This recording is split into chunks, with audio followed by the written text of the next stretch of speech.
I've seen plenty of bad things in this city. Nothing like this, though.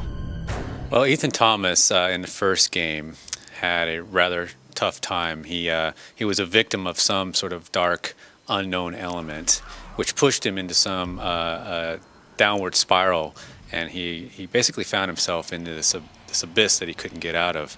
That's where we left off when the second game starts, which is roughly a year after the first game. We find our hero basically rock bottom, 1 foot in the gutter, and he's in a position to climb outside of this hole that he's found himself in.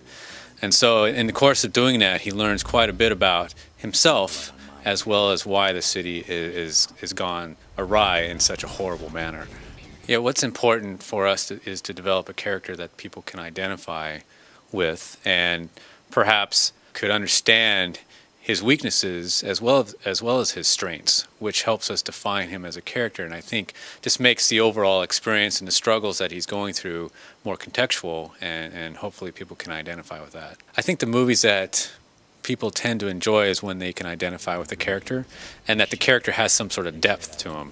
And games are really starting to explore that sort of stuff in their storytelling. So you can have some sort of attachment, some sort of context to what they're trying to accomplish within the story. And it's also important to just have the story unfold in more of an action sort of way and not always have the story told at you. And in the course of having the story be more action-oriented or having our character be in the process of action, we get a chance to just understand a lot more about it and become more attached to what he's trying to accomplish. Do you feel that the video game is a better medium to show this? Or? I would say it's a more difficult medium because we're still trying to define exactly our storytelling mechanics. And that's if we want a story in games. I mean, some games, it takes away the experience. So I guess I'm referring to games where a story is an appropriate component to include.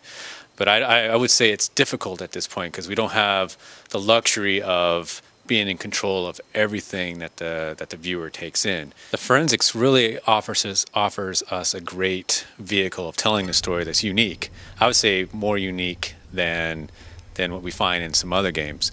And we're able to have the player do gameplay, be a participant, a direct participant in unraveling this mystery, and in the course of doing that, they get a lot of story back. And so they're in charge of the amount of information that they get and the type of information they get. So in a way, they're constructing their own little part of their understanding of the story, which I think is a great thing for our game. Well, right off the bat, we wanted to improve everything about it. I mean, that's just kind of an obvious thing, but we definitely looked at the game and identified the things that were successful, and then we identified the things that weren't quite so successful, and then we identified the things that just didn't help define the game at all. And so we rejected those things and focused our energy on the things that actually help define the game. And we just spent time on those elements, bringing them way up. So combat, for example, forensics, adding multiplayer component, we have this Bloodshot Fight Club. All these things are us raising the bar on what we found in the first game and including new things just to help round out the overall product.